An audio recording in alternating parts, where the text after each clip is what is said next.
Sekarang gimana selanjutnya sampai ke kita? Ini dari sisi kitabah saja ya, dari sisi keaslian tulisan. Dari sisi keaslian tulisan, gimana tulisan yang memang yang saat ini ada di depan kita, inilah yang ditulis oleh Zainuddin Thabit saat itu. Iya, Zainuddin Thabit. Kemudian yang berikutnya tadi yang ketiga ada apa? Yang ketiga adalah tadi yang keberapa tadi? Yang kedua ya. Berarti yang berikutnya yang ketiga, kaum muslimin menggandakan mushaf dengan jumlah yang tidak terbatas. Setelah saat itu kan udah ada panduannya nih, misalkan di Kufah sudah ada satu mushaf, akhirnya mereka ya mencetak sebanyak-banyaknya. Adanya adalah mushaf yang tidak terhitung banyak. Tapi panduannya mushaf yang tadi itu, mushaf imam itu tadi, yaitu di Kufah, di Basra, di Syam dan lain-lain.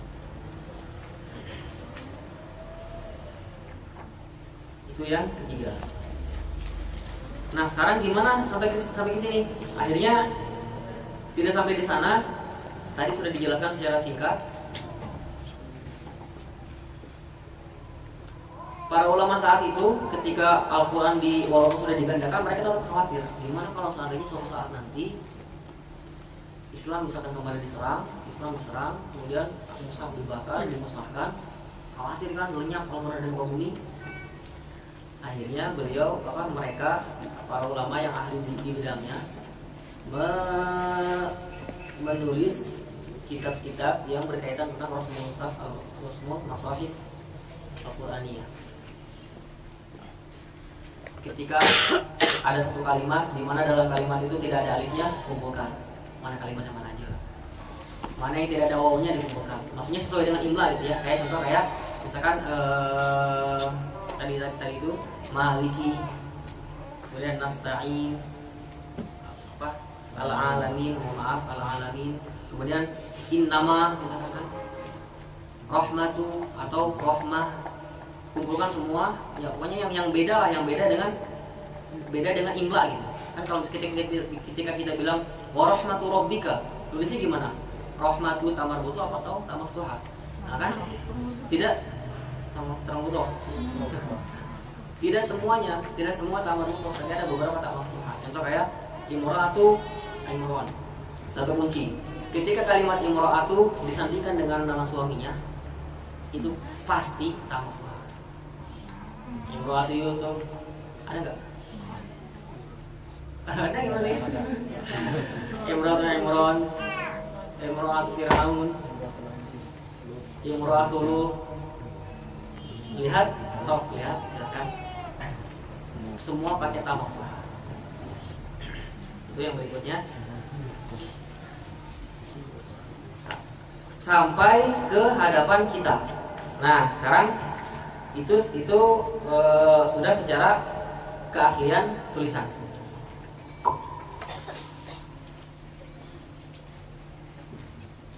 Bagian yang kedua, bagaimana Al-Quran sampai kepada kita dari sisi pengucapan. Karena walaupun tulisan seperti itu, kalau misalkan pengucapannya tidak sama atau salah, bisa beda arti, bisa fatal. Contoh kalimat asa, taroji ya, seandainya. Gimana kalau misalkan orang mengucapkannya dengan tebal sinnya aso, gimana tuh? Kan bisa jadi kayak son kan? Aso, atau kebalikannya aso jadi asa. Rasul, misalkan Rasul, lihat benar gak saya ngucapin? Salah. Tapi sinnya tuh. Kalau misalkan rosu itu kayak sod kan? Bayangkan kalau ar-rasul pakai sod. Nanti misalkan bilang waqala rasul su. Nanti insya Allah kita akan mempelajari kita dan melatih. Nah yang kayak gini perlu benar-benar ya perlu memang latihan khusus nanti. Seperti itu. Ada beberapa kalimat yang kalau misalkan salah, itu bisa berubah arti. Kan kayak contoh tadi asa, taroji, kalau jadi aso, kalau aso di situ maksudnya adalah fiil, maka itu adalah artinya bermaksiat kan. Kalau aso ada murabbahu fahuwa. Kalau maksudnya dari aso itu adalah isim, berarti adalah dia tolak kan. No, kan bisa beda arti kan, bahaya. Misalkan contoh asa ayyab asaka rabbuka maqaman mahmuda. Tongkat yang akan macam tidak artinya. Ini salah satu contohnya aja.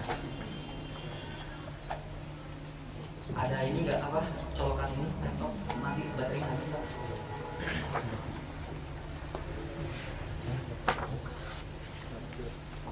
Gimana sekarang Al-Quran sampai kepada kita dari sisi mangtulkon? Sebelum ke sana saya ingin mengulang dulu. Yang tadi gimana Al-Quran terjaga, benar-benar terjaga ketika Allah berfirman inna nahnu nazzalna dzikra wa inna lahu lahafidhun. Semua pakai sigat ta'zim. Inna kami. Allah tidak mengatakan inni, tapi inna. Bentuk lebih mulia, lebih tinggi daripada ini. Ketika dalam ilmu balaghah silakan pelajari. Ketika mengatakan inna, nahnu misalkan, nahnu itu posisinya lebih tinggi daripada saya sendiri. Nurahibu bikum, tidak urahibu. Ketika itu saya menyambut sama kami menyambut, mana yang kira-kira lebih kami kan? Nah seperti itu. Yang pertama tadi apa? Dari apa? Menjaga keaslian Al-Quran. Yang pertama apa? Langsung dituliskan ketika wahyu diturunkan. Yang kedua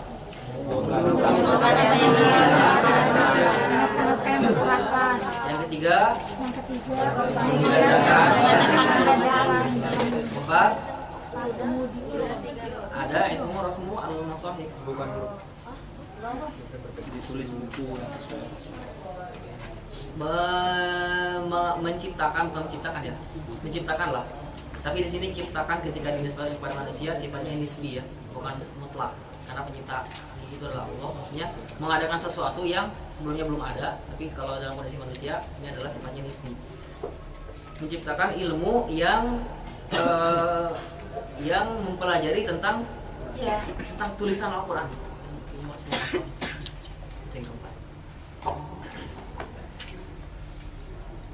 Sampai di sini gimana? Ada yang ditanyakan?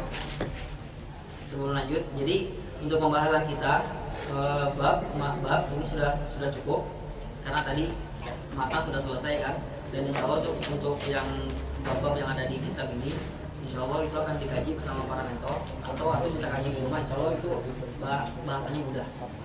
Kalau misalnya tidak paham ditanyakan atau kalau misalnya tidak paham besok ditanyakan. Kita kembali ya. Sekarang bagaimana Al-Quran terjaga dari sisi riwayat pengucapan? Jibril menurunkan Al-Quran kepada Nabi Muhammad langsung ke hatinya. Nabi Muhammad mengajarkan kepada para sahabat langsung tanpa ada satupun kesalahan sesuai dengan lahjah mereka masing-masing. Hakadha unzil, yang membaca ini hakadha unzil. Tidak dalam satu bacaan. Kemudian para sahabat memiliki para murid-murid lagi, para tabi'in kan. Baca sebagaimana yang mereka bacakan di hadapan Rasul. Makanya di situ nanti akan berbeda-beda. Ibnu Mas'ud membaca seperti ini, Zaid membaca seperti ini, Abu Darda membaca seperti ini, macam-macam. Terus sampai ke imam dan qori. Nah, imam di sini maksudnya adalah imam yang qoro yang masyhur yang sudah disebutkan. Qori itu mereka disebut qori. Imam adalah qori adalah imam. Sedangkan muridnya adalah rawi, riwayat. Dari rawi terus seperti itu juga tidak ada satupun kesalahan. Ketika misalkan satu orang selesai membaca Al-Quran dari awal Al-Fatihah sampai surat Sin di surat An-Nas, minal jinnati wan nas, baru dia berhak untuk memberikan ijazah pada orang tersebut. Dan nanti orang tersebut memberikan lagi ijazah sampai ke bawah dan sampai kepada kita saat ini. Maka di sini amrul ijazah itu adalah sebuah amanah.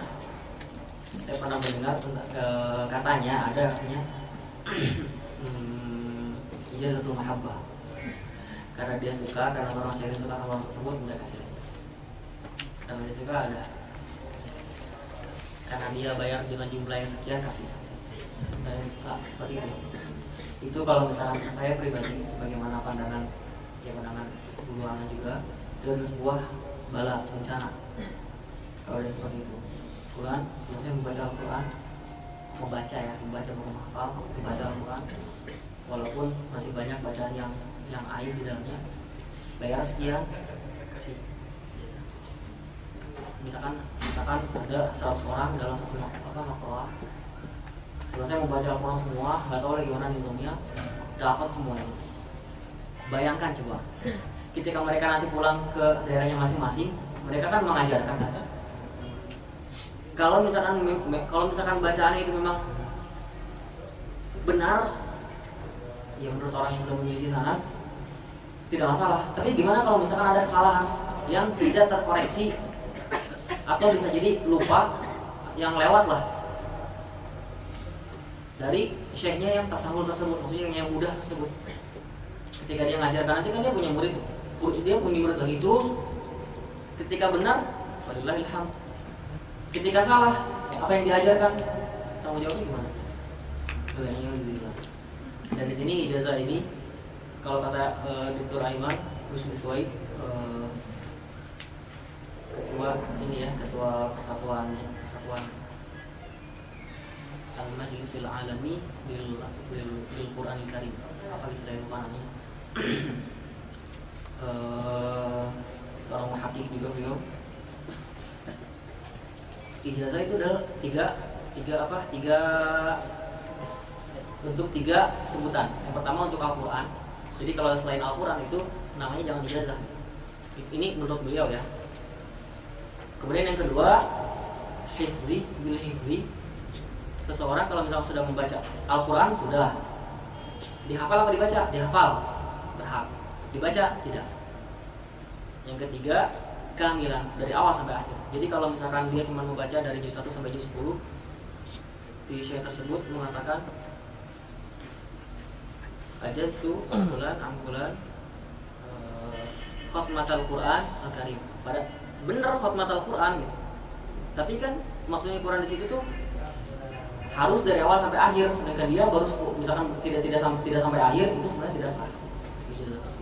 Tapi kalau misalkan untuk syahadah bisa, pengakuan bahwasanya dia boleh mengajarkan kepada orang lain. Tapi kalau untuk ijazah itu kan amanah, itu tidak berhak. Seperti itu sampai kepada kita saat ini. 2 sudah kita pelajari, kitabah sudah, riwayatnya sudah. Nah sekarang gimana dengan ilmu tajwid yang ada di hadapan antum nih, buku yang tajwid nih? Zaman sahabat ada nggak kayak gini? Nggak ada. Kenapa nggak ada? Mereka nggak butuh. Buat apa mempelajari sesuatu yang memang itu kan bagian dari mereka. Para sahabat itu kan aslul Arab gitu kan. Dan Al-Quran bahasa Arab. Mereka orang Arab. Mereka tidak butuh misalkan Zaid mengucapkan kho itu adalah seperti ini, kho misalkan mengucapkan ini nggak butuh. Nah sekarang permasalahannya seperti ini. Sebelumnya kita rehat dulu. Tangan ke atas. Tangan ke atas. Ikut saya. Gini. Pegang hidung. Ke atas lagi. Pegang mulut. Ke atas lagi. Perhatiin ini ya, konsentrasi. Pegang pipi. Langsung, jangan pegang hidung. Nggak jadi. Langsung. Pegang dagu. Sip, atas lagi. Pegang hidung. Ada yang setengah-setengah di sini.